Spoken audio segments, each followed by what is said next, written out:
Cultination bonjour. L'univers est un vaste ensemble peuplé de galaxies, de planètes et d'étoiles. Tous ces éléments dont fait partie notre chère et tendre planète, la Terre, subissent les lois du temps et de l'espace.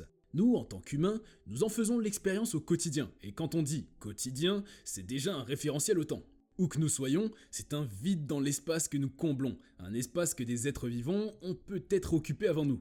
Qu'est-ce que donc le temps et l'espace s'il n'y a pas d'être, s'il n'y a pas de présence ? Ceci étant, sommes-nous seuls dans l'univers ? C'est de là que nous menons notre réflexion à l'allure philosophique pour rejoindre David Kipping, cet astronome qui a des révélations à nous faire sur les extraterrestres et la vie sur d'autres planètes. Bien évidemment, nos sources sont dans la description de la vidéo. Maintenant installe-toi confortablement parce que ça va envoyer du lourd. Qui est David Kipping ?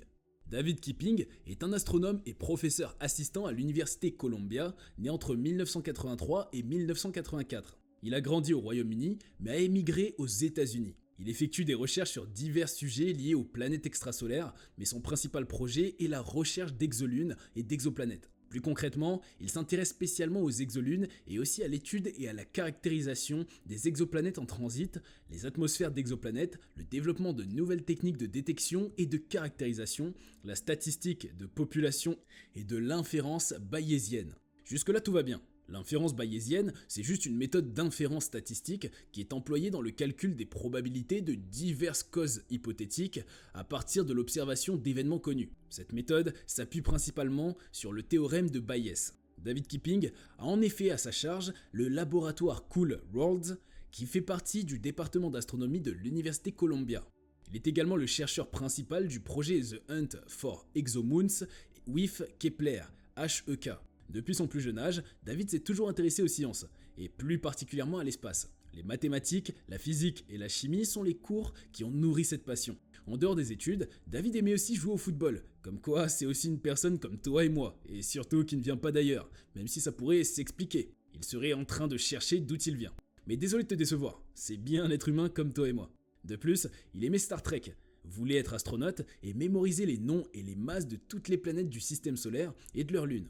Il aura étudié à l'université de Cambridge les sciences naturelles avec une spécialisation en physique. C'est au Robinson College qu'il a rencontré sa future épouse et qu'il a commencé à s'intéresser de plus en plus à l'astronomie. Au risque de nous étaler sur la vie personnelle du professeur Kipping, nous allons continuer notre vidéo sur ce qui l'a motivé, la vie extraterrestre, la recherche des mondes nouveaux et inattendus. David Kipping est devenu l'homme de la Lune, en décidant qu'aucune idée n'est trop folle. Mais avant de continuer, qu'est-ce qu'une exolune ? Alors, pour toi qui découvre le terme, l'exolune est un satellite naturel qui tourne autour d'une exoplanète ou d'un autre corps ne faisant pas partie de notre système solaire. Déjà, l'exoplanète est par définition une planète qui orbite autour d'une étoile autre que le Soleil. Et l'existence des corps tels que les exolunes reste une théorie, malgré les dernières découvertes. Alors que les astronomes sont désormais capables de détecter des exoplanètes, même très petites, à l'aide de la méthode des transits, la détection des exolunes s'avère plus illusoire en raison de leur taille et de la présence toute proche de leur planète mère. Les recherches de Kipping et ses découvertes. Astronome à l'université Columbia, David Kipping est sans doute plus connu pour son projet visant à passer au crible les données du télescope spatial Kepler sur plus d'1 millier de planètes en orbite autour d'étoiles lointaines. Mais il s'intéresse davantage à leur lune. Pour lui, une lune pourrait abriter une vie extraterrestre, même si sa planète est inhospitalière. Une lune pourrait également rendre sa planète hôte plus susceptible d'abriter la vie. Certains modèles suggèrent que la présence de notre lune pourrait avoir contribué à faire de la Terre un endroit agréable à vivre. Il pourrait en être de même pour d'autres partenariats lune-planète. La recherche de Kipping, baptisée Hunt for Exomoons with Kepler, qu'on peut traduire par la chasse des exolunes avec Kepler, s'intéresse donc à la nature fondamentale de notre place dans l'univers.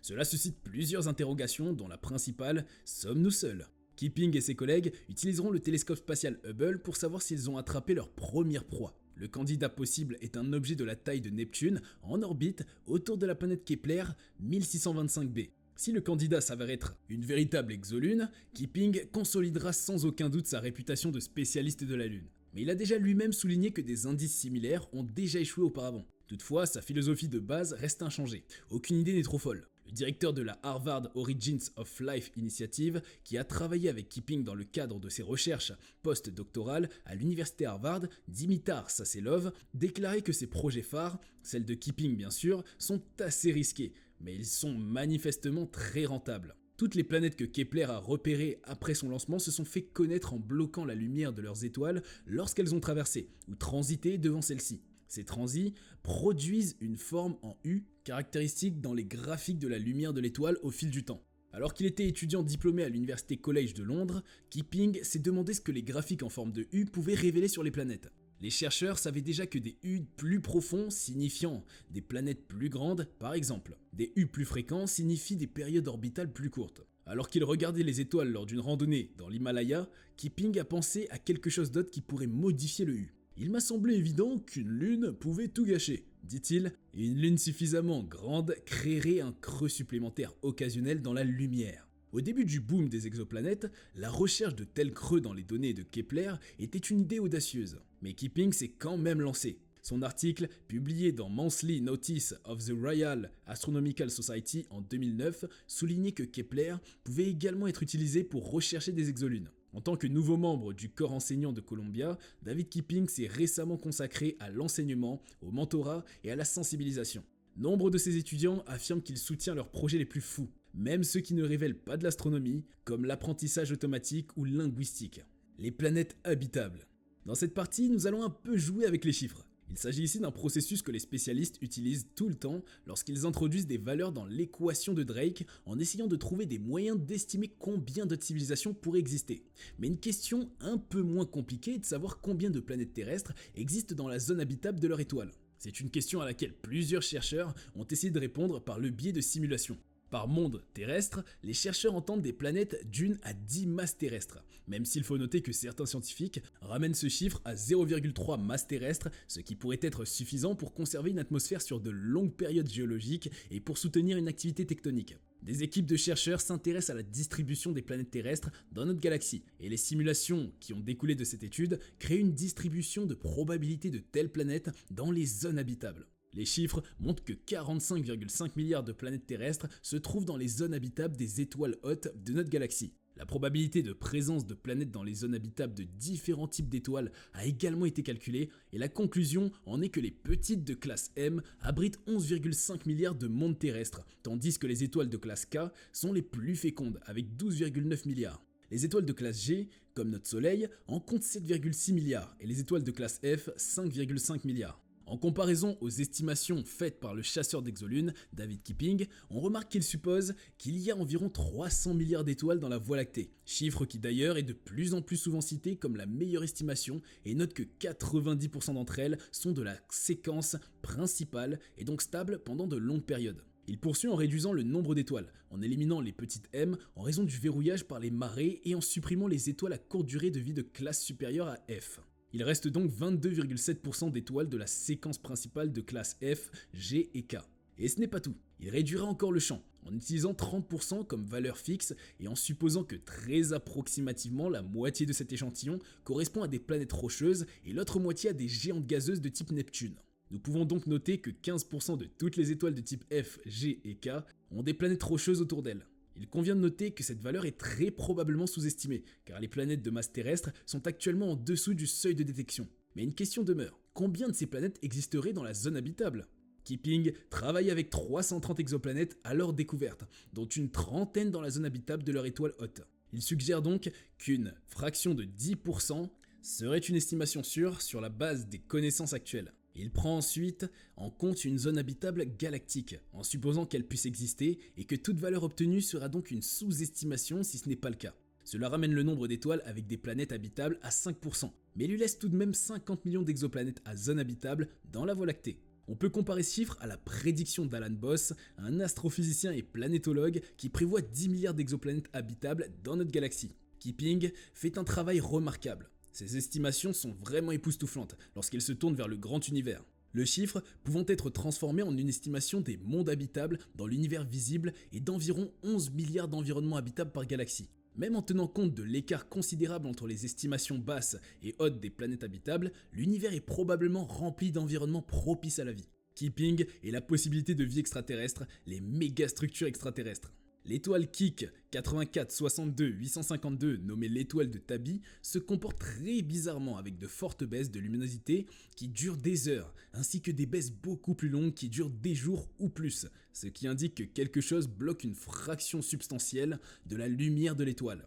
L'explication la plus probable est un nuage de poussière dans lequel se trouvent des comètes ou des astéroïdes, ce qui peut provoquer une baisse de luminosité de l'étoile. Cependant, il a été extrêmement difficile d'expliquer tout le comportement de l'étoile avec ce modèle naturel. Ainsi, depuis sa découverte, et peut-être un peu timidement au début, les astronomes ont caressé l'idée que ce que nous voyons est peut-être la preuve d'une civilisation extraterrestre avancée. Pour être clair, personne ne dit que c'est ce qui se passe, mais c'est une idée cool, qui mérite d'être étudiée au moins un petit peu. Aucun signal radio n'a été vu de l'étoile, cependant, et aucune autre indication d'extraterrestre n'a été trouvée. Mais c'est quand même amusant d'y penser. Le principe est que les extraterrestres construisent d'énormes panneaux autour de l'étoile, afin de capter une plus grande partie de sa lumière pour alimenter leur civilisation.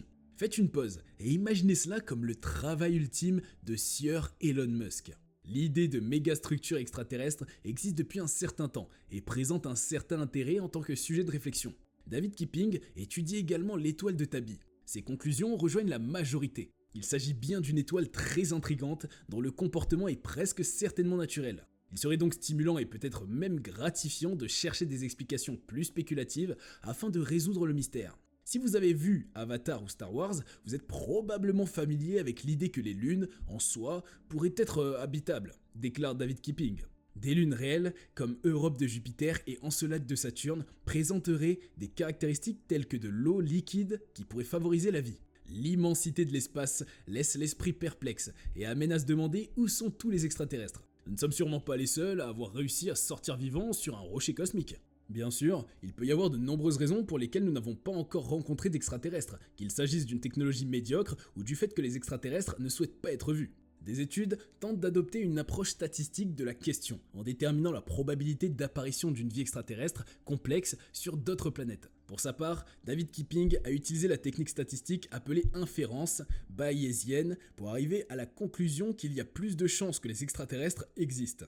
Il a basé son analyse sur la chronologie du développement de la vie dans les 300 millions d'années qui ont suivi la formation des océans de la Terre et l'évolution de l'homme sur la planète. Il s'est demandé à quelle fréquence la vie émergerait si nous devions répéter l'histoire de la Terre encore et encore. Pour le savoir, il a utilisé la méthode de l'inférence statistique bayésienne, qui consiste à actualiser la probabilité d'une hypothèse lorsque de nouvelles preuves ou informations apparaissent. Cette technique s'apparente à un pari sur les probabilités, a expliqué M. Kipping. Elle encourage la mise à l'épreuve répétée de nouvelles preuves contre votre position. En substance, une boucle de rétroaction positive qui consiste à affiner vos estimations de la probabilité d'un événement. Il a trouvé 4 réponses possibles. La vie est commune et développe souvent l'intelligence. La vie est rare mais développe souvent l'intelligence. La vie est commune et développe rarement l'intelligence. La vie est rare et développe rarement l'intelligence. En utilisant les mathématiques bayésiennes, Kipping a comparé les modèles entre eux. Selon lui, le résultat clé ici est que lorsque l'on compare les scénarios de vie rare et de vie commune, le scénario de vie commune est toujours au moins 9 fois plus probable que le scénario de vie rare. Cela signifie que la vie a 9 fois plus de chances d'émerger que de ne pas émerger. Mais cette vie serait-elle intelligente? La réponse est ici plus confuse et moins optimiste. Néanmoins, Kipping a conclu que dans des circonstances et des conditions similaires à celles de la Terre, les chances sont de 3 sur 2 qu'une planète quelconque présente une vie complexe et intelligente comme la nôtre. Monsieur Kipping pense que, comme les humains sont apparus assez tard dans l'histoire de l'habitabilité de la Terre, il est clair que leur existence n'était pas une fatalité. Si nous rejouons l'histoire de la Terre, l'émergence de l'intelligence est en fait assez peu probable, a-t-il souligné. Il maintient également que si la probabilité d'une vie extraterrestre n'est pas écrasante, elle est tout de même assez forte, et la thèse d'un univers grouillant de vie apparaît comme le pari le plus probable. Comment communiquer avec les extraterrestres ? La recherche de civilisations cosmiques pourrait nécessiter une approche plus innovante que l'écoute des transmissions radio. Il faudrait par exemple changer le canal technologique au-delà de la radio. La recherche d'intelligence extraterrestre s'appuie depuis longtemps sur des radiotélescopes pour écouter les émissions d'éventuels extraterrestres. Mais dans une galaxie aussi vaste que la nôtre, comment pouvons-nous être sûrs d'avoir capté la bonne station ? Un modèle simulant un contact à travers la Voie lactée suggère, ce qui n'est peut-être pas surprenant, qu'à moins que notre galaxie ne soit dense en espèces intelligentes à longue durée de vie, les chances de tomber sur un signal sont faibles. Pourtant, les résultats publiés en 2020 dans l'International Journal of Astrobiology indiquent également que la probabilité d'interaction pourrait être maximale au moment où une nouvelle technologie de communication est mise en ligne. Les efforts actuels scrutent le ciel à la recherche de signes d'intelligence extraterrestre à des fréquences radio et optiques, mais sans succès jusqu'à présent. Et même lorsque nous aurons une détection, comment communiquerons-nous avec une civilisation extraterrestre? Plusieurs idées ont été suggérées, notamment des approches mathématiques et musicales. Le problème reste cependant entier. Pouvons-nous vraiment communiquer ce qu'est l'humanité? Difficile d'affirmer cela. Mais de nouvelles stratégies sont toujours proposées, comme celle décrite dans une étude fondamentale dirigée par Douglas Vakosh, un astrobiologiste qui utilise une approche algorithmique pour transmettre le concept d'altruisme en établissant des analogies entre les phénomènes sociaux et astrophysiques. Par exemple, la perte de santé et de vie chez les humains peut être algorithmiquement liée au phénomène astrophysique bien connu de la perte de masse des étoiles au cours de leur évolution. Et voilà, nous sommes à la fin de notre vidéo. Elle a certainement suscité de nombreuses questions en toi. Rejoins donc la communauté dans l'espace commentaire pour plus de compréhension. Laisse un like comme les habitués et si tu n'es pas encore abonné, c'est le moment, abonne-toi. Merci beaucoup et à bientôt sur Cultination.